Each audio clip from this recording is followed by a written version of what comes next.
चलिए हम स्टार्ट करते हैं। हमने स्टार्ट किया होता perspective of education in Pakistan, ठीक है। इसके अलावा यानी कि इंट्रोडक्शन टू एजुकेशन हो गया, वो इसके अंदर आ जाता है।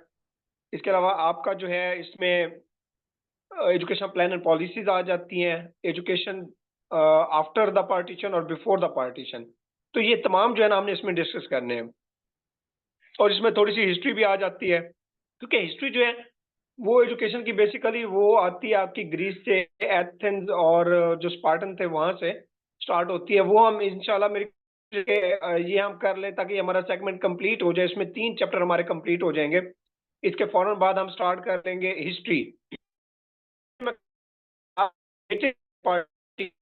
और जो पिछली हिस्ट्री है ये सारी कंप्लीट हो जाएगी। तो इसमें आपका हिस्ट्री एजुकेशन हो जाएगा, प्लान एंड पॉलिसीज हो जाएंगी, पर्सपेक्टिव ऑफ एजुकेशन हो जाएगा और इंट्रोडक्शन टू एजुकेशन। बल्कि 4 चैप्टर आपके इसमें कवर हो जाएंगे। और इंशाल्लाह हमारे एक आज का लेक्चर है, कल और 2 दिन और लगेंगे, यानी कि 5 दिन में हम ये इंशाल्लाह 4 चैप्टर हम कंप्लीट कर लेंगे। चले जी हम स्टार्ट करते हैं। उसका रहे हैं आप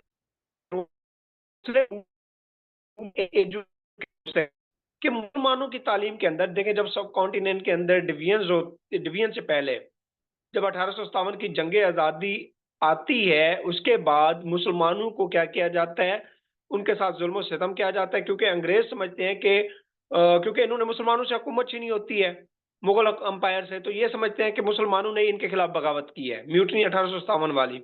तो वो इसलिए इनको जो है ना बड़ा डिप्रेस करके रखते हैं। और वो उनके पेश पेश होते हैं अंग्रेजों के। तो इसके अंदर जो है ना बहुत सारे ऐसे स्कॉलर्स थे जिनका बड़ा अहम किरदार रहा है कि एजुकेशन के जरिए हमने क्या करना है, जो मॉडर्न सिस्टम है एजुकेशन का जो कि वेस्टर्न से रिलेटेड है, उसको हमने क्या करना है, compete करना है। उसमें लियाकत अली खान अपना उसमें आ जाता है कि सर सैयद अहमद खान आ जाते हैं। इसके अलावा जो है आपका जो है कुछ मूवमेंट्स हैं, देवबंद हो गई, ठीक है। इसके अलावा और भी हैं मूवमेंट्स हैं जो हम यहाँ पे डिस्कस करेंगे, ये पार्टीशन से पहले की हैं। तो इससे पहले हम मैंने कल भी बताया था कि हम इसको टू दी पॉइंट करेंगे, हम ज्यादा डीप में नहीं जाएंगे, जो पेपर से रिलेटेड चीजें हमने जस्ट वो कवर करनी है। तो सबसे पहले दारुल उलूम देवबंद, इसके बारे में क्वेश्चन पूछे जाते हैं। दारुल उलूम कब एस्टेब्लिश हुआ, फाउंडर कौन, ठीक है, इसके अंदर जो मेथड ऑफ टीचिंग क्या था, करिकुलम क्या था, ये चीजें क्वेश्चन इसमें से जो मोस्टली बनते हैं। सबसे पहली चीज है कि जो दारुल उलूम देवबंद है ये किस टाइप की ऑर्गेनाइजेशन थी, ये क्वेश्चन पूछा जाता है। ये एक नॉन गवर्नमेंटल इंस्टीट्यूशन था, ये मुकम्मल तौर पर नॉन गवर्नमेंटल था। इसमें की जो है किसी हुकूमत का किरदार नहीं था, ब्रिटिश गवर्नमेंट का ना किसी इंडियन गवर्नमेंट का। ये मुकम्मल तौर पर एक प्राइवेटाइज किस्म की एक ऑर्गेनाइजेशन थी। वो दारुल उलूम देवबंद का पहले ये ऑब्जेक्टिव है, ये पेपर में पूछी जाती है। ये क्या था, एक नॉन गवर्नमेंटल इंस्टीट्यूशन। उसके अलावा एस्टैब्लिशमेंट इसकी कब हुई, किसने, जो फाउंडर है मोहम्मद कासिम ननोती, ये पूछा जाता है who is the founder of the Deoband या दारुल उलूम देवबंद का फाउंडर कौन है, मौलाना कासिम ननोती। कब इन्होंने फाउंड किया, ये हुई 30 मई 1866। ये लाजमी याद रखनी है, 30 में भी याद रखना है, आपने दिन भी याद रखना है क्योंकि ये इंपॉर्टेंट है, ये पूछ जाता है। 30 मई 1866 को 1866 को इसमें को ये फाउंड की गई दारुल पूछा जाता है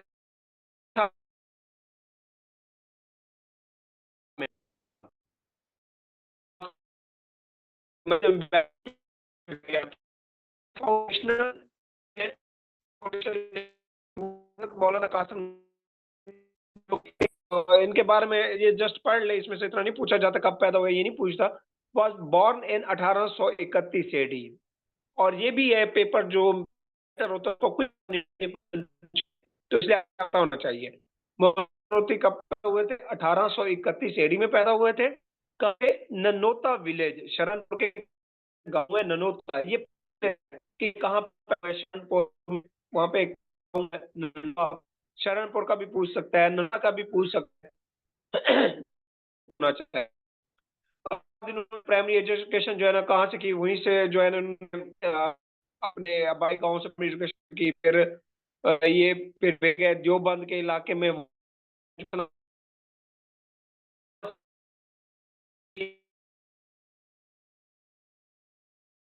वहां से किससे की थी, मौली माता बलि से की थी। ये जस्ट आप इसको लिसन करते जाए, जो ज्यादा इंपॉर्टेंट होगा मैं आपको बता दूंगा। मुझे बताइएगा वॉइस क्लियर है, आपको अंडरस्टैंड हो रहे हैं?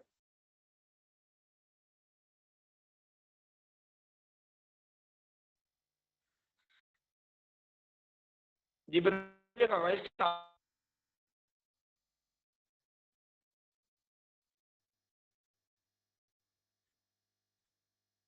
जी एक मिनट। सर वॉइस डिस्टोर्शन है, अंदर से ही हो जाती है, अंदर से बस समझ आ जाती है। एक मिनट एक मिनट, जी जी ठीक है। हाँ जी, चलो कोई नहीं, रिकॉर्डिंग भी आपके पास है पड़ी, अगर हो चुके नेट वो तो आपको जरूरत नहीं है। तो आप जस्ट आपको जितना अंडरस्टैंड कोशिश करें, मैं पूरी कोशिश करूंगा कि आपको समझा सकूं। इसके अलावा जो है इसमें कोई नहीं है ऐसा कि अपने फिर चले जाते हैं शरणपुर के अंदर, अपने दादा के पास चले जाते हैं, वहां पे एलिमेंट्री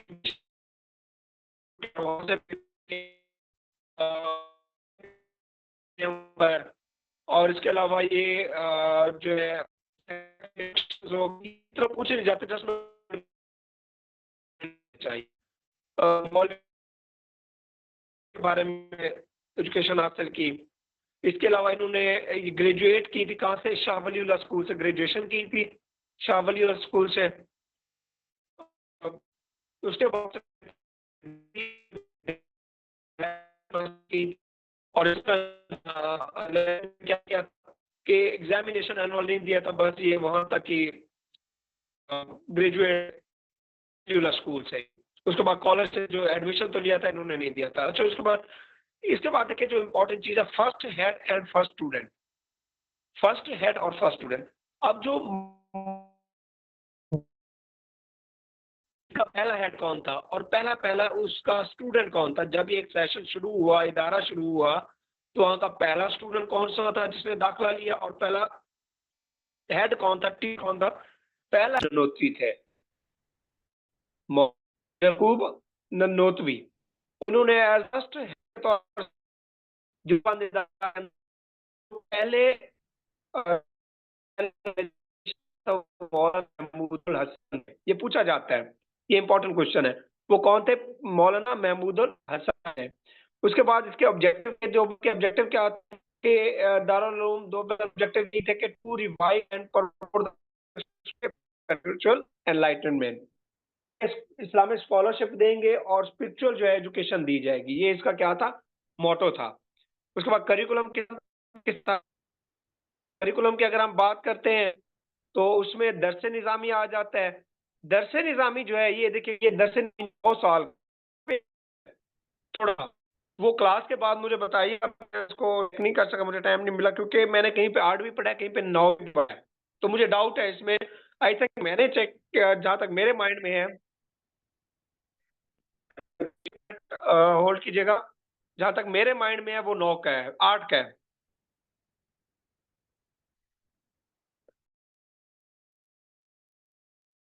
जी हाँ जी, तो यहाँ से हमने क्या है, दरस निज़ामी का हमने क्या है, दरस निज़ामी का जो कोर्स है यहाँ पे आपको 9 ईयर दिया गया है। मेरे माइंड में जो चीज़ आ रही है, जो मैंने 2-3 जगह पे पढ़ा है, वो 8 ईयर्स का है दरस निज़ामी का कोर्स। तो क्लास के बाद आपने मुझे ये पॉइंट लाजमी मैसेज करना है कि मैं आपको ये क्लियर कर सकूं, ताकि इसको मजीद ये 9 या 8 है, ठीक है? तो इसमें आपको परेशान होने की जरूरत नहीं है। तो मैं नहीं चाहता कि आपको इसका कोई गलत मार्क करे, इसलिए आपने देखा होगा ऊपर क्वेश्चन मार्क भी है, जस्ट इसलिए था कि आपको रिमाइंड करवाने के लिए।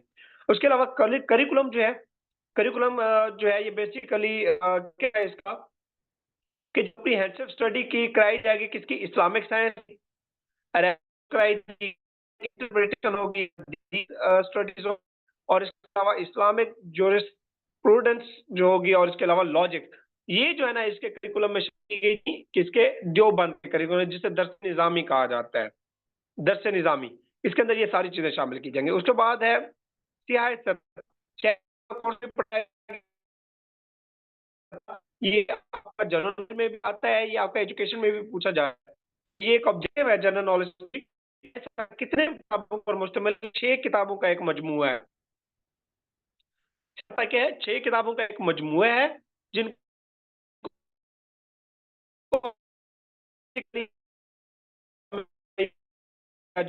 उसके अंदर का सेंट्रल पिक्चर है, बहुत अहम आ रहा है और जो सिस्टम है उसके अंदर भी बहुत अहम किरदार है इसका बारे में इसमें शामिल था।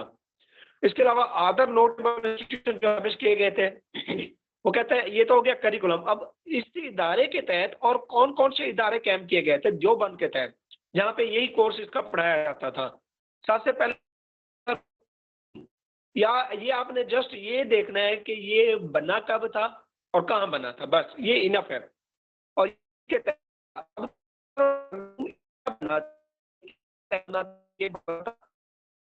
दारुल उलूम देवबंद के तहत उसके अंडर था। बना था 1893 में। ये 3 क्वेश्चन बहुत है इससे रिलेटेड, ठीक है।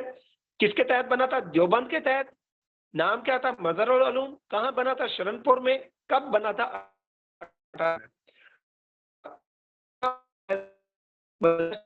कानपुर में। कहाँ था? कानपुर में। किसके तहत बना था? दारुल उलूम देवबंद। कब बना था? ठीक है। इसके बाद है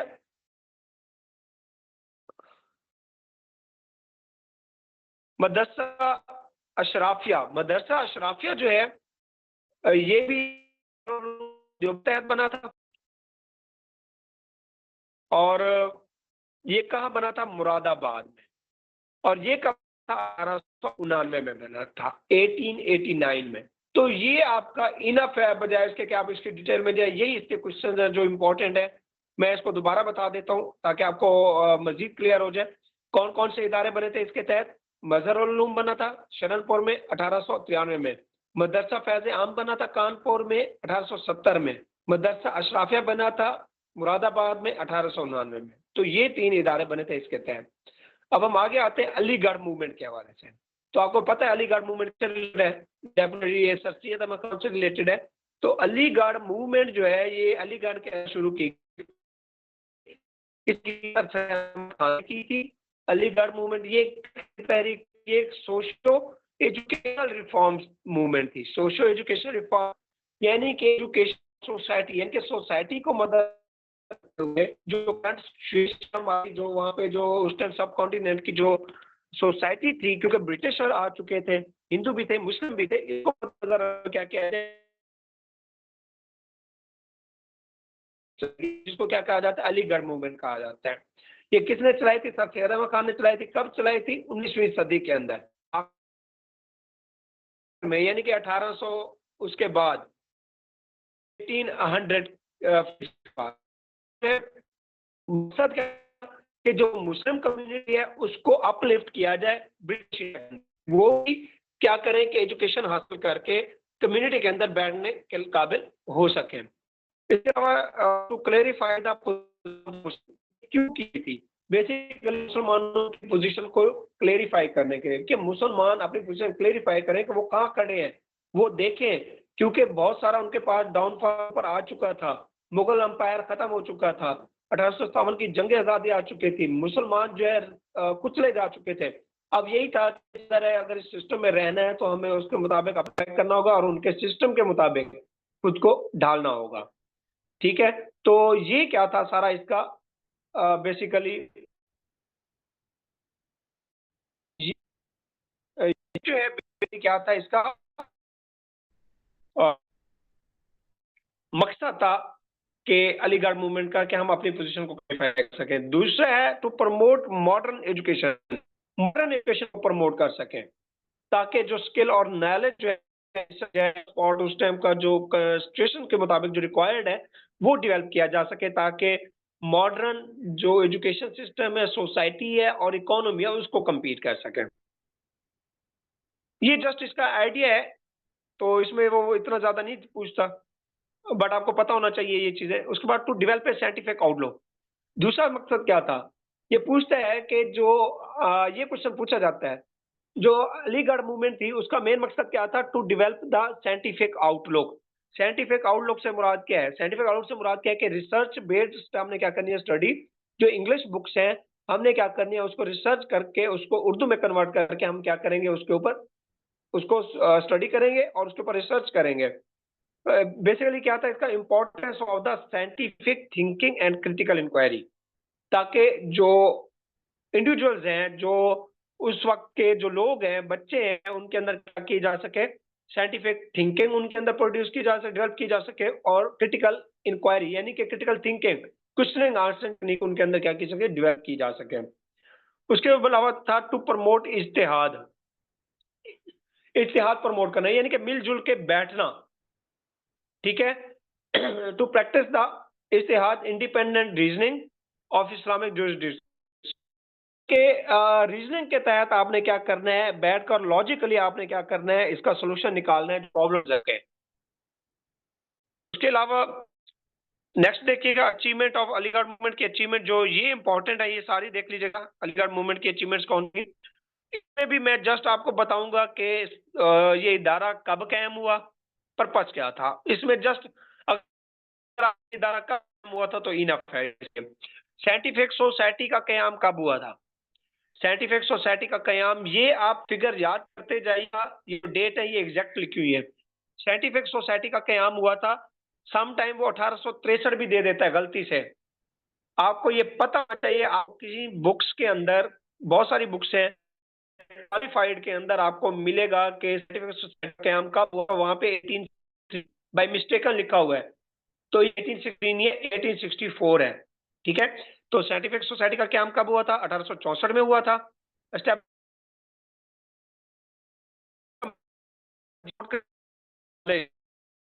साइंटिफिक नॉलेज और रिसर्च को प्रमोट करना। उसके बाद 1959 गाजीपुर 1862 में, गाजीपुर 1862 एमएओ कॉलेज, जिसको अलीगढ़ एमएओ हाई स्कूल, जिसको अलीगढ़ स्कूल भी कहा जाता है, एमएओ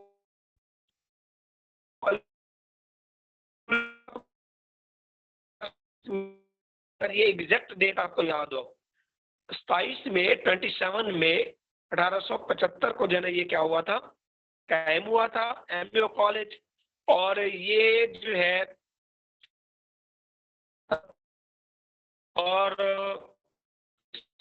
कॉलेज बना था 2 साल के बाद, जो कॉलेज का 1877 में बना था एमएओ कॉलेज, 2 साल, जिसको अलीगढ़ कॉलेज भी कहा जाता है। ये फिर अलीगढ़ कॉलेज जो है ये एस्टेब्लिश हुआ था किसके दौर में,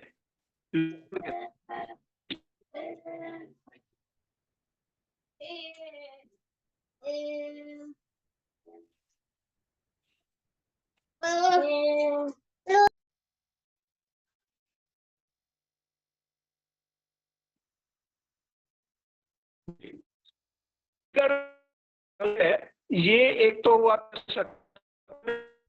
जिसको ये किसके जरिए होता है, लॉर्ड रिपन के जरिए। और ये किसके साथ एफिलिएटेड था,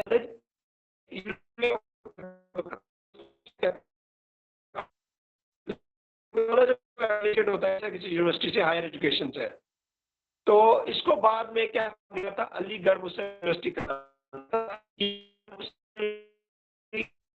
इसमें। अच्छा, ये आपको अक्सर किसी भी, ये बहुत सारी बुक्स ऐसी हैं जिसके अंदर आपको ये 1921 मिलेगा, जो कि गलत है। 1921 नहीं, अलीगढ़ यूनिवर्सिटी या अलीगढ़ मुस्लिम यूनिवर्सिटी ये बनी थी 1920 में बनी थी। यूनिवर्सिटी थी, बाद में अलीगढ़ मुस्लिम यूनिवर्सिटी का नाम दिया गया था।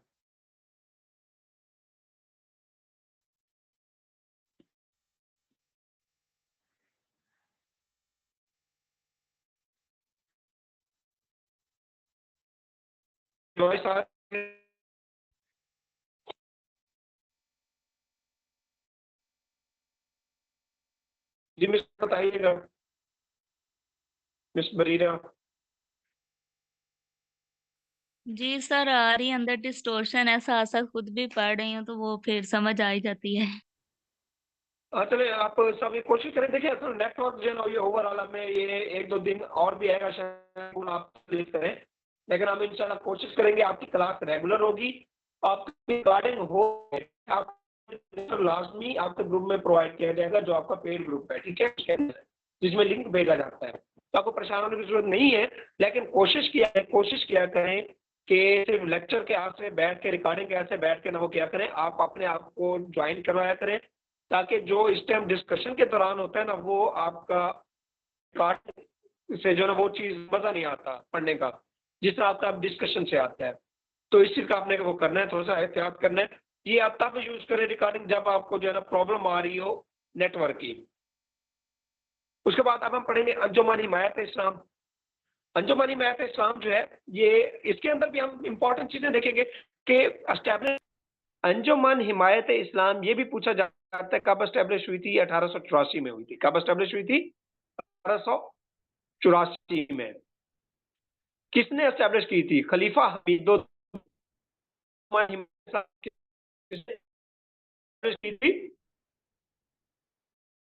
की थी। कब की थी? 1884 में। कहाँ की थी ये भी क्वेश्चन पूछा जाता है। अंजुमन हिमायत इस्लाम कहाँ एस्टैब्लिश की गई थी? लाहौर में।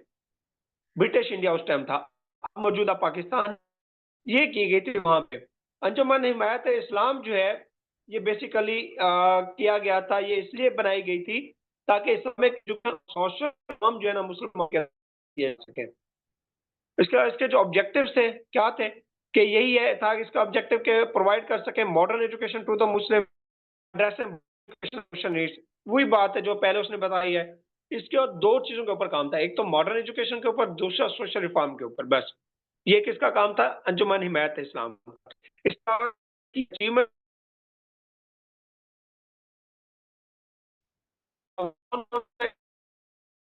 अंजुमन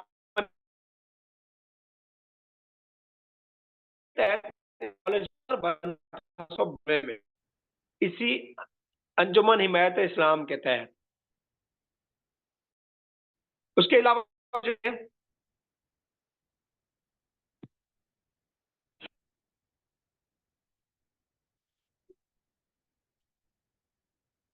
जी और की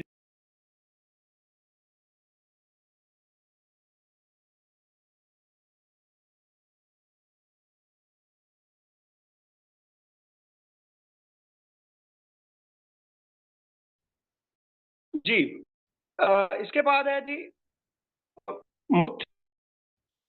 मदद स्कीम जो है, इसको देख लीजिएगा। मदद स्कीम है, इसको जामिया मिलिया इस्लामिया के अंदर के जो वहां पे ऑलरेडी जो वहां पे रह रहे थे स्टूडेंट, जो अंडर प्रिविलेज थे, वहां पे पढ़ने के लिए आते थे, उनके लिए फूड सप्लाई के लिए जो ना एक इदारा बनाया गया था, जिसको क्या कहा जाता? मुत्याता स्कीम पेश की। इंटेलेक्चुअल इसका और कॉन्ट्रीब्यूशन क्या था? हमारे जो कल्चर है, इस्लामिक कल्चर, उसके अंदर इसका कॉन्ट्रीब्यूशन था। उसके अलावा जो इंटेलेक्चुअल, जो हमारी मेंटल डेवलपमेंट के अंदर भी इसका क्या था? ये कॉन्ट्रीब्यूशन था। इसके तहत इन्होंने क्या किया था? मुसलमानों को अपलिफ्ट करने के लिए इन्होंने क्या किया था? एक किया, उसका नाम क्या था? हिमायत इस्लाम मंथली मैगजीन। हिमायत इस्लाम मंथली मैगजीन किसके साथ वो किया गया था? स्टार्ट किया गया था। ये इसी जामिया मिलिया इस्लामिया के तहत किया गया था 1886 में। उसके बाद है जी की पर्सनैलिटीज इसकी कौन कौन सी हैं इसमें, जो इनका इसको सपोर्ट करने में, बनाने में। स्पोर्ट में सर सैयद अहमद खान का है, नवाब मोहसिन मुल्क का है, शेख अब्दुल कादिर का है, अलामा इकबाल का है, मौलाना नजीर अहमद का है, मौलाना शिबली नुमानी किरदार है जामिया इस्लामिया में। उसके बाद आते हैं नदवतुल उलमा में। नदवतुल उलमा क्या है, इसके बारे में देखें। नदवतुल उलमा जो है, ये बेसिकली इसका फाउंडिंग कौन था नदवतुल उलमा का? ये एस्टेब्लिश की गई थी 1894 में। अच्छा, इनकी जो ऑर्गेनाइजेशन जो इदारे हैं ना, इनकी आपको फाउंडिंग डेट याद होनी चाहिए, ईयर भी याद होना चाहिए। तो ये कहाँ एस्टेब्लिश किया गया? 94 में एस्टेब्लिश किया गया था। कहाँ पे? ये भी क्वेश्चन आया हुआ है, कहाँ एस्टेब्लिश किया गया था नदवतुल उलमा? ये लखनऊ में, इंडिया है। इसके अलावा इसका जो फाउंडिंग फादर कौन है? मौलाना शिबली नुमानी। इसके फाउंडिंग फादर कौन है?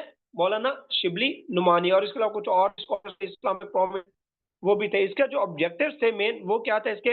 इसका प्राइमरी गोल यही था कि जी टू प्रमोट करना इस्लामिक एजुकेशन को, and to introduce the reform in the curriculum, और करिकुलम के अंदर रिफॉर्म्स लाना। क्या था? मकसद था। और इसके अलावा फोस्टर रिलीजियस हार्मनी, मजहबी हम आगे भी था। और इसको क्या करना था, मॉडर्न नॉलेज के तहत जो है ना क्या करना था, सिस्टम को लाना था, इस्लामिक सिस्टम को। उसके अलावा इसके कुछ की अचीवमेंट्स हैं, इसके एजुकेशनल इंस्टीट्यूशंस कौन कौन से हैं, एस्टेब्लिश किए गए थे, जिसमें नदवतुल उलमा कॉलेज एस्टेब्लिश किया गया था इसके तहत। ठीक है, अलावा ऑफिशियली जो है ये इस जो नदवतुल उलमा कॉलेज था, इसमें ऑफिशियली तौर पर जो क्लासेस स्टार्ट हुई थी वो 1898 में हुई। लेकिन ये इतना खास नहीं है, जस्ट पॉइंट है आपके माइंड में होना चाहिए। जो इंपॉर्टेंट आएगा मैं आपको बता दूंगा। ठीक है, इसके अलावा जो है ये जो इदारा था नदवतुल उलमा कॉलेज, ये किसकी सरबराही में एस्टेब्लिश किया गया था, ये इंपॉर्टेंट है। नदवतुल उलमा कॉलेज जो है ये किसकी सरबराही में एस्टेब्लिश किया गया था, मौलाना मोहम्मद अली मंगेरी। मोहम्मद अली,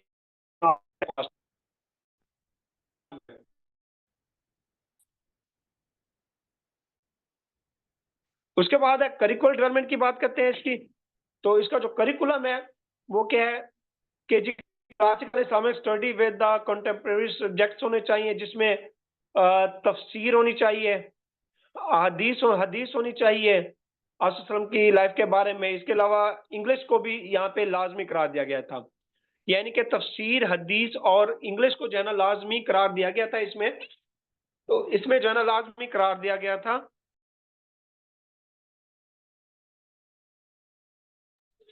जी, तो ये जो है ना इसका करिकुलम था। उसके बाद उलमा कॉन्फ्रेंस की बात करते हैं। इसी जो है नज़रतुल उलमा के तहत एक उलमा कॉन्फ्रेंस बनाई गई थी, एक उलमा कॉन्फ्रेंस हुई थी 1892 में, बल्कि नज़रतुल उलमा के तहत नहीं हुई थी, ये मैं बता दूं। ये 1892 में पहले एक कॉन्फ्रेंस बनाई गई थी जिसको क्या कहा जाता है, उलमा कॉन्फ्रेंस। और इसी उलमा कॉन्फ्रेंस के तहत नुदवतुल उलमा एस्टेब्लिश में आई थी 1894 में। अंडरस्टैंड, ये पहले कॉन्फ्रेंस बनाई गई थी 1892 में, और 1894 में जो है तो नदरतुल उलमा ये एस्टेब्लिश हुई थी। ये देखिए, ये इसी उलमा कॉन्फ्रेंस के तहत आई थी। ये पूछा जा सकता है कि नदरतुल उलमा किस कॉन्फ्रेंस के तहत बनी थी, उलमा कॉन्फ्रेंस 1892 के तहत। तो ये आपका इंपॉर्टेंट क्वेश्चन है। और इसी के तहत कहाँ पे हुई थी ये उलमा कॉन्फ्रेंस, मदरसा फैजान में, जो कानपुर में था, आपने पीछे पढ़ा है वहां पे। जी बताइएगा, यहाँ तक क्लियर है? जी सर। बोर तो नहीं हो रहे आप लोग? समझ आ रही है या नहीं आती मेरी? सर समझ तो आते हैं, ये सब्जेक्ट ही ऐसा है थोड़ा सा बोरिंग। ये नोट, उसमें मैं आपको बताऊं कुछ चीजें आपको सब्जेक्ट है, सब्जेक्ट को जो है ना इग्नोर करते हैं ना, आपको ज्यादा ये है कि जब आप इसको करते रहेंगे ना, ये आप समझ जाएगा, ये इस तरह का सब्जेक्ट है। और मैं इसको समझता हूँ कि ये बाकी से टेक्निकल और इजी सब्जेक्ट है, और अच्छा सब्जेक्ट है ये। मेरा जो है मेरा इस पर फोकस नहीं था, ये पीछे कोई 2 साल से फिर जो है ना मैंने इस पर फोकस भी किया। और मैं पिछले साल 1.5 साल से हम तैयारी करवा रहे हैं इसकी। और मुझे ये बड़ा इंटरेस्टिंग लगता है सब्जेक्ट, बहुत इंटरेस्टिंग सब्जेक्ट है। और इसका ये है कि ये आपके माइंड में बड़ी चीजें इसकी रहती हैं। और दूसरी चीज ये है कि स्पेशली उनके लिए बड़ा जबरदस्त है जो एजुकेशन से रिलेटेड है और जो इस फील्ड में जाना चाहते हैं। अच्छा, इसके बाद देखिएगा कल्चरल जो इम्पैक्ट है, इसको देखिएगा कल्चरल इम्पैक्ट क्या था इसका। इसमें ज्यादा डिटेल में ना आ जाए, इसका कल्चरल इम्पैक्ट पड़ा। दूसरा, प्रोमिनेंट फिगर कौन सी थी, सर्विस को देख लें, मौलाना शिबली नुमानी, मौलाना सैयद हुसैन अहमद मदनी। ये आपको भी देखने की जरूरत नहीं है, नहीं पूछता। जस्ट वो पूछेगा इसका फाउंडिंग मेंबर कौन था, बस इनफ है, यही पूछेगा और नहीं पूछता। अब जामिया मिलिया इस्लामिया पे आ जाए।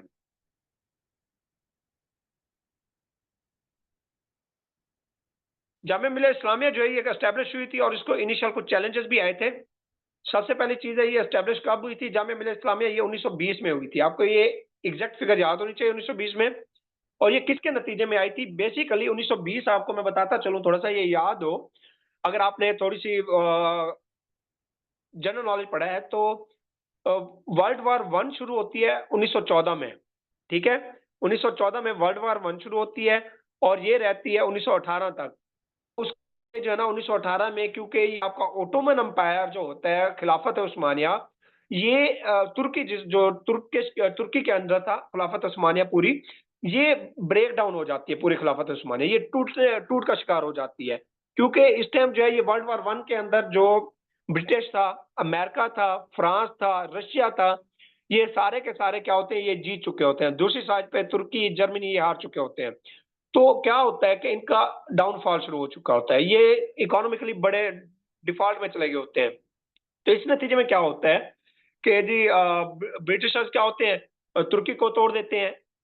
मुस्तफा कमाल अतातुर्क 1920 में, वो क्या सॉरी 1922 में, बल्कि 1920 के अंदर ही मुस्तफा जो कमाल अतातुर्क था, वो इसको ब्रेक डाउन कर देता है, खिलाफत को खत्म करके मॉडर्न तुर्की की बुनियाद रखता है। इसके अलावा इसी की सपोर्ट के अंदर खिलाफत उस्मानिया के सपोर्ट के अंदर तहरीकें शुरू होती है। एक खिलाफत मूवमेंट शुरू होती है, मौलाना मोहम्मद अली जौहर शुरू करते हैं, और दूसरी नॉन कॉपरेशन मूवमेंट होती है, जो कि कौन शुरू करते हैं, ये करते हैं गांधी शुरू करता है।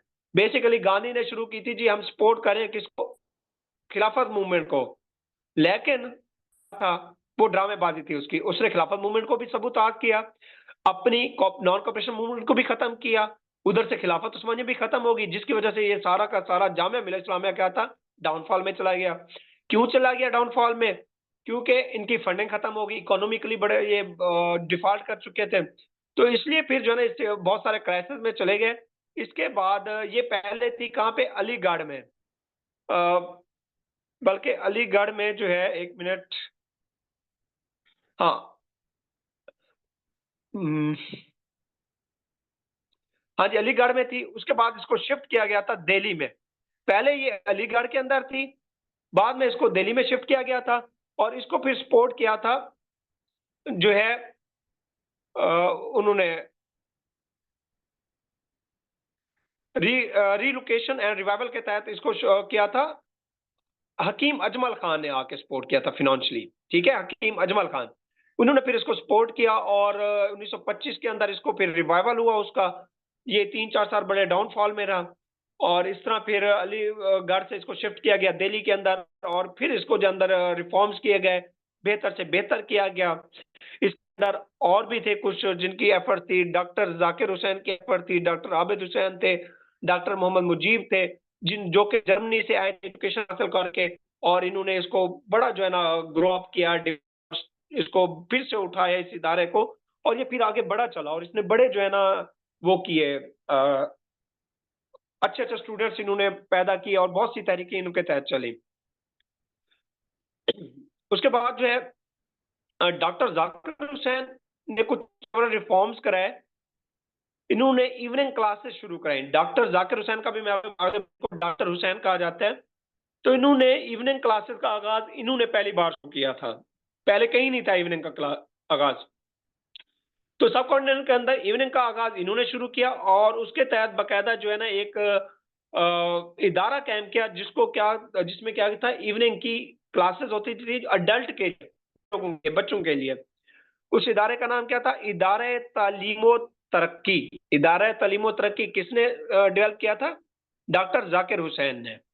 इसमें इवनिंग क्लासेस थी और अडल्ट की क्लासेस थी। उसके बाद इसके तहत जो है ना कुछ करिकुलम डेवलपमेंट था। करिकुलम डेवलपमेंट की कुछ स्टेजेस थी, वो स्टेजेस देख ले। पहली स्टेज के अंदर क्या थे कि वो जो 5 से 7 साल के एज के बच्चे हैं, उनका करिकुलम क्या होना चाहिए, उनकी बेसिक स्किल को फोकस किया जाएगा, डिक्टेशन, काउंटिंग, लर्निंग, कायदा। उसके अलावा कुछ सूरा कुरान पाक की कुछ आयात हैं, उनको जो है ना वो क्या करेंगे, पढ़ेंगे, सिंपल। उसके बाद सेकंड स्टेज के अंदर जो बच्चे हैं 7 से लेकर 12 साल के बच्चे हैं। सेकंड स्टेज में क्या है, 7 से 12 साल के बच्चे हैं। तो 7 से 12 साल के बच्चे हैं, उनको क्या किया जाएगा, कुरान मजीद नाजा के तहत वो किया जाएगा, ट्रांसलेशन दी जाएगी। और इसके अलावा जो है लैंग्वेज और लिटरेचर जो है, साइंस और हिस्ट्री और कैलोग्राफी को जो है ना वो क्या किया जाएगा, इसके मुताबिक एजुकेशन दी जाएगी। उसके अलावा थर्ड स्टेज के अंदर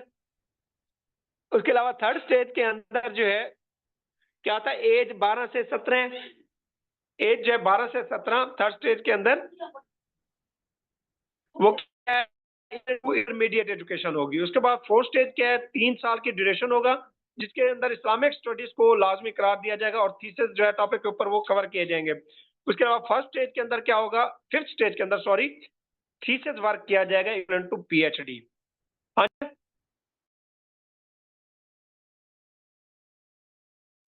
जी सर।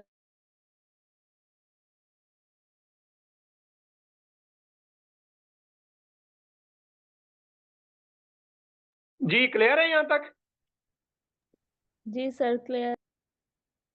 बस ये आखिरी है हमारा, हम इसको करते हैं, ये इसके बाद थोड़ी सी ऑब्जेक्टिव भी देख लेते हैं हम। इसमें टू द पॉइंट मैं कोशिश करूंगा कि आपको बताऊं।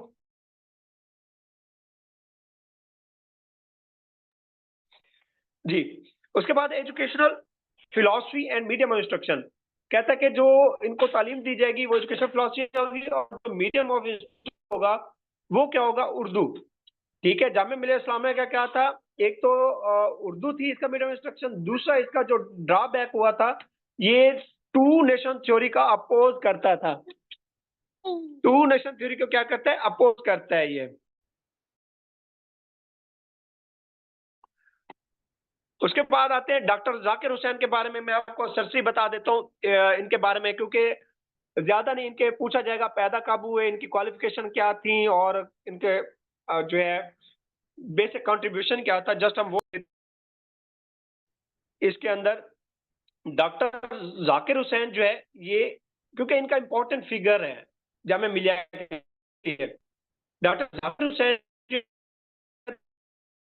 97 में इन्होंने अर्ली एजुकेशन की थी हैदराबाद से, इसके लिए अलीगढ़ मुस्लिम यूनिवर्सिटी में। उसके बाद इन्होंने मास्टर की डिग्री हासिल की थी कहाँ पे, इकोनॉमिक्स के अंदर। उसके बाद 1926 के अंदर ये बाहर चले गए थे और डॉक्टरी की डिग्री हासिल की थी इन्होंने, किसके अंदर, इसके अंदर ये यूनिवर्सिटी ऑफ बर्लिन जर्मनी से हासिल की थी, इसमें की थी इकोनॉमिक्स के अंदर। देख रहे हैं तो वही है कॉन्ट्रीब्यूशन के अंदर। वो क्या था, एक तो ये जब वापस आए तो ये जामिया मिलिया इस्लामिया को जो है ना ये ज्वाइन करते हैं, और ये चांसलर रहते हैं उसके अंदर 19 से लेकर 1948 तक चांसलर रहते हैं। उसके अलावा और इसका देखा जाए तो इनका एजुकेशन रिफॉर्म्स एंड इनिशिएटिव इसके क्या थे, इन्होंने वही इदारा तरक्की जो है तरक्की, उसमें एक एडल्ट की एजुकेशन थी, बस यहाँ पे इनफ है, इतना ही काफी है इसका। उसके बाद पॉलिटिकल और डिप्लोमेटिक कैरियर देखें तो बाद में जो है ना ये बने डॉक्टर जाकिर हुसैन जो है ये इन्होंने इंडियन गवर्नमेंट के अंदर बाद में जब पार्टी, उसके बाद ये बड़े ओहदों पर रहे, और ये यूनेस्को के भी वो रहे थे, इंडिया यूनेस्को के भी ये क्या रहे हैं, रिप्रेजेंटेटिव रहे हैं। एजुकेशन का इदारा है, क्या था, तो एजुकेशन का इदारा है इंडिया यूनेस्को, ये यूनाइटेड बेसिकली। तो उसके अंदर भी 1946 से 48 के अंदर, 1946 से 48 2 साल के रिप्रेजेंटेटिव रहे थे। उसके बाद जो है ना ये फिर आगे जाकर जब इंडिया और पाकिस्तान आजाद होते हैं तो ये वाइस प्रेसिडेंट भी बनते हैं और प्रेसिडेंट ऑफ इंडिया भी बनते हैं। ये और मुस्लिम यूनिवर्सिटी के अंदर, ये मुस्लिम यूनिवर्सिटी के अंदर जो है अलीगढ़ मुस्लिम यूनिवर्सिटी में 48 तक ये चांसलर रहे थे, और 48 में और 56 तक चांसलर रहते हैं। उसके बाद 1962 में क्या बनते हैं, बिहार के गवर्नर बनते हैं, और 1967 के अंदर जो है ना ये उसके बाद वाइस प्रेसिडेंट, और 1967 में ये हिंदुस्तान के तीसरे प्रेसिडेंट बने थे, हिंदुस्तान के तीसरे प्रेसिडेंट बने थे। ये इनकी हिस्ट्री थी, जो हमारा आज का टॉपिक था, यहाँ तक का जो हमने पढ़ना था। अब थोड़ा सा ऑब्जेक्टिव भी देख लेते हैं, अभी हमारे पास टाइम है 5-10 मिनट है। यहाँ तक क्लियर है आप सबको? Yes sir.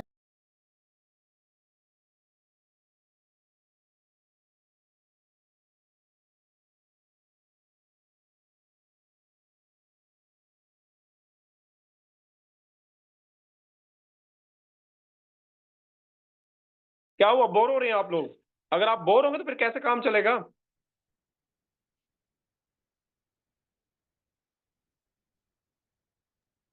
चले हम शुरू करते हैं। हमने 10 से करना था, 11 से। Education vision 2025 was aim at increasing public expenditure by the federal government to dash of the GDP by 2018। यानी कि एजुकेशन विजन 2025 के तहत मतलब 2018 में जो डिसाइड किया गया था जीडीपी के तहत कि जी कितना जो है पब्लिक एक्सपेंडिचर को बढ़ाया जाएगा, एजुकेशन के अंदर कितनी परसेंटेज को लेके जाया जाएगा, 4% तक जो पब्लिक एक्सपेंडिचर है उसको कहां तक ले जाया जाएगा, 4% तक ले जाया जाएगा 2025 तक। ये 2018 में डिसाइड किया गया था 4%। उसके बाद है यहाँ पे आएगा 19 है, which from the following department organisation are working under the administrative control of the ministry of the federal education and professional training. Federal ministry of federal education and professional training कौन से इदारे हैं जो इसके अंदर काम कर रहे हैं? ये तमाम इदारे हैं जो इसके अंदर काम कर रहे हैं। एक तो national vocational and technical training commission, NAVTTC, higher education commission, federal board of intermediate and secondary education. ये सारे किसके तहत काम कर रहे हैं? Federal education and professional training के तहत क्या कर रहे हैं? ये काम कर रहे हैं।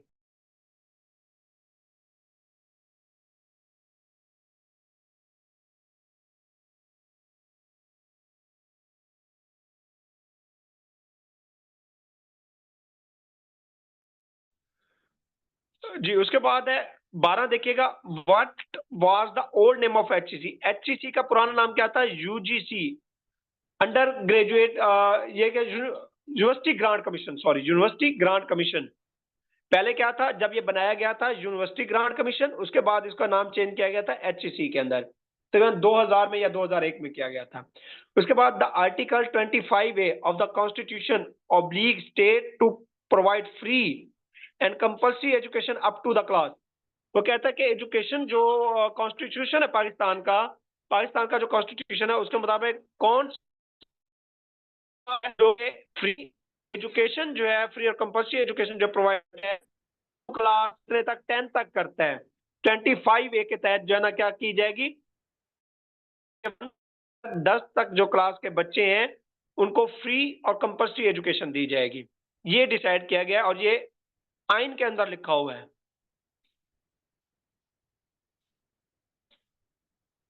उसके बाद है the duration of the 11th 5-year plan development plan. जो 11th 5-year डेवलपमेंट प्लान है उसका ड्यूरेशन क्या है? 2013 से 2018। 11वां क्या है? 2013 से 2018 तक। ये शुरू हुए थे 1965 से 70, सॉरी 1955 से 60 एक, 60 से 65 दो, 65 से 70 तीन, 70 से 75 चार, उसके बाद 3 साल नहीं हुआ था, फिर 78 से 83, फिर 83 से 88, फिर 88 से 92, 93, तो उसके बाद 98, फिर 98 के बाद आया था 2003, फिर 2003 के बाद चला 2008, फिर 13, अब 13 से 18 ये 11वां है। तो इस तरह चलते जाए।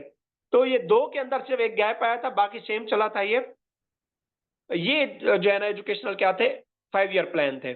उसके बाद कहता है 20 देखिएगा यहाँ पे, the phase 1 of the single national curriculum for the class 1 to 5 is expected by implement by the March 2021। अब सिंगल नेशनल करिकुलम आपको याद होगा 2021 के अंदर एक सिंगल नेशनल करिकुलम एक एजुकेशन जो है पॉलिसी इंप्लीमेंट की गई थी कि चारों का जो है निसाब एक जैसा होना चाहिए। पहली से 5वीं तक का जो निसाब वो कब इंप्लीमेंट किया गया था? मार्च 2021 में किया गया था, करना था। उसके अलावा 15 देखिए, in the conference for the educational development 1951 the main hurdle identified was lack of क्या था? Train teacher.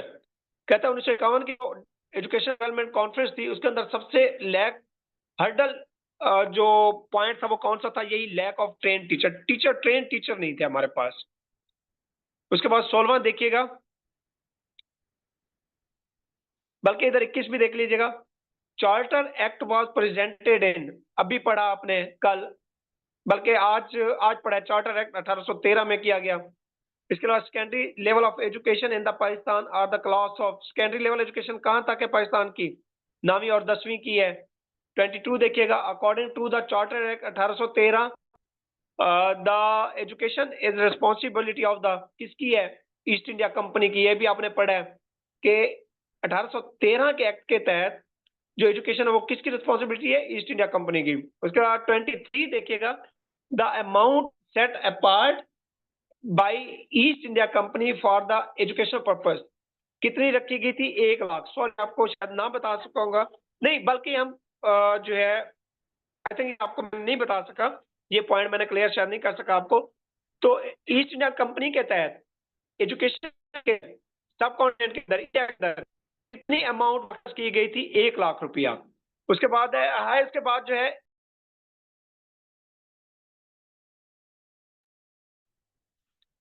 जी, उसके बाद 17 है higher secondary level of education in Pakistan. Higher secondary level of education Pakistan में क्लासेस कौन कौन सी है? 11वीं और 12वीं है। उसके बाद है in Pakistan education is mainly under the, किसके अंडर है पाकिस्तान के अंदर एजुकेशन मेनली? वो है आपके प्रोविंशियल गवर्नमेंट के अंदर है। किसके अंदर? प्रोविंशियल गवर्नमेंट के अंदर है आपकी जो एजुकेशन है पाकिस्तान के अंदर, क्योंकि ये 18वीं तरमीम सूबे ज्यादा है इसके।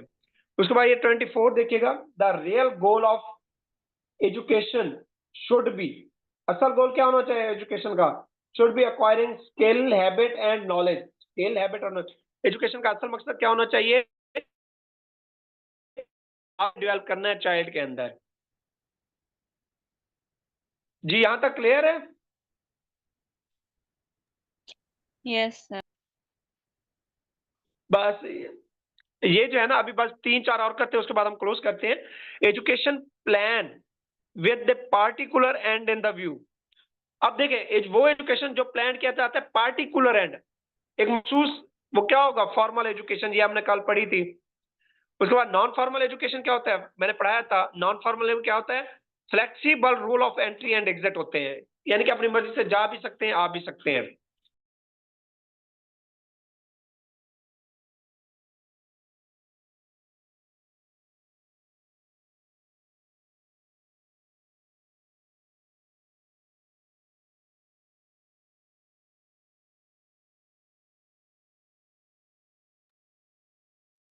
सर आपकी आवाज बिल्कुल नहीं आ रही अब। ओ सॉरी फॉर दैट। हाँ, अब आ रही है। कहाँ से नहीं आई? यहाँ से। जी जी, यही लास्ट वन। लास्ट वन कहाँ से? 26 या 27? 6 6। चले 26। अब आ रही है ना? तो नॉन फॉर्मल एजुकेशन हैज, क्या हो गया non formal education? Flexible rule of entry and exit, यानी कि जो कल जो नॉन फॉर्मल एजुकेशन क्या होगी? उसके फ्लेक्सिबल रूल है, आप आ भी सकते हैं, जा भी सकते हैं, आपकी अपनी मर्जी है। इस तरह का जो है ना क्या होता है? करिकुलम होता है। उसके अलावा फॉर्मल एजुकेशन जो है उसके क्या होंगे? फॉर्मल एजुकेशन के rigid rule of entry and exit, यानी कि फिक्स होंगे, स्ट्रिक्ट होंगे। आप क्लास में आएंगे, स्कूल पढ़ेंगे तो एडमिशन लेंगे, क्लास पढ़ेंगे, आपने वो साल पूरा ड्यूरेशन करना है। तो ये क्या रिजिड रूल है। उसके बाद 28 है। 28 देखिएगा, इनफॉर्मल के अंदर क्या है? कोई रूल ऑफ एंट्री और एग्जिट नहीं है, कोई रूल नहीं है इसके अंदर, अपनी मर्जी आप आए ना आए, आपकी मर्जी है, इसके अंदर कोई रोल नहीं है। उसके अलावा 28 जो है, इसके अलावा 28 जो है वो क्या है? The education confined to education institution. अब ये देखिए फिर आ गया, एजुकेशन कन्फाइंड एजुकेशन इंस्टीट्यूशन के अंदर क्या होगा? फॉर्मल एजुकेशन होगी। उसके बाद 30 देखिएगा, 30 क्या है? Education is imparted mostly by the correspondence. हमने कल पढ़ा था करस्पॉन्डेंस, खत तो किताबत के जरिए जो एजुकेशन क्या होगी? नॉन फॉर्मल एजुकेशन होगी। हाँ जी, यहां तक क्लियर है भाई? यहीं पे हम क्लोज करते हैं आज। इंशाल्लाह कल हम इसको चैप्टर को भी एंड करेंगे और कोशिश होगी कि ऑब्जेक्टिव भी एंड करेंगे हम थ्योरेटिकली, और ये आपके 2 से 3 चैप्टर इसमें एंड हो जाएंगे।